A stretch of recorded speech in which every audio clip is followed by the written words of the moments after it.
गुट्टे आहे. माझ्या शाळेचे नाव ZP digital public school Pauni आहे. मी इयत्ता पहिलीची विद्यार्थिनी आहे. आज मी तुम्हाला शिवाजी महाराजांबद्दल 2 शब्द सांगणार आहे. अंगणात तुळस, गोट्यात गाय आणि घरात माय जगली पाहिजे. आणि हे सर्व घडण्यासाठी घराघरात शिवबा जन्माला आले पाहिजे. आणि शिवबा घडण्यासाठी आधी प्रत्येक आईने मा जिजाऊ बनले पाहिजे. आई नाही तर आजकालच्या माता दिवसभर त्या मोबाईलमध्ये रील्स आणि सिरियल बघण्यात गुंग असतात. अशाने कसे घडतील शिवबा? काल परवा एका लहान मुलीच्या स्नेहसंमेलनातील एक डान्स पाहिला. गाणं होतं आज की रात मजाचे.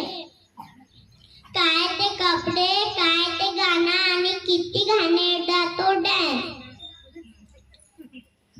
बरं, हे सर्व शिकवण्यासाठी त्या शाळेला काहीच कसे वाटले नसतील आणि त्या लहान मुलीच्या आईने परवानगी कशी दिली असेल? मुलं म्हणतील, तुम मुझे खून दो मैं तुम्हें आजादी दूंगा. हे म्हणण्याच्या जागी म्हणतील, तुम्ही आम्हाला तंबाखू द्या, आम्ही तुम्हाला चुना देतो म्हणतील. एवढे बोलून मी माझे 2